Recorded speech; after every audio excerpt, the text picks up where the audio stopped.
Kowe tuku sepeda motor ndek iki. Ya toh. Tuku. Ya sepeda motor tetep Tuku. Kredit apa cash? Tak tekoki sik kredit apa cash? ya anu kredit. Lah ya wis diakoni ae Ya. ya toh. Saiki tak tekoki. Umpamane awakmu numpak sepeda motormu sing anyar. Anyar. Teko kidul mlaku ning ngulon. Betul. Teko kidul mlaku ning ngulon kan nenggok, Dik. Ya. Lah lek ngono ki banter mlaku ning angine ning ndi? Angine ning guri. Ya alah apa roh kowe terus ngene mlakumu. Angine ning mburi ya. Sepeda motor saka Kok kulon. kidul ngalor. Ngalor. Lah kuwi angine ning ndi? Angine ning kidul. Alah nyapo angin kidul bener. Ning lor. Nyapo ning lor. Ning ngarep. Ora iso sepeda motor banter. Wus, angine ning ndi jajal. Ora Sepeda enek. motor kidul ngalor. Angine ning ndi? Ning ban.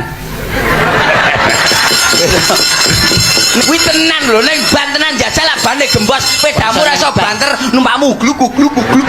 Di mobil barang ya ngono, Bre. Iya.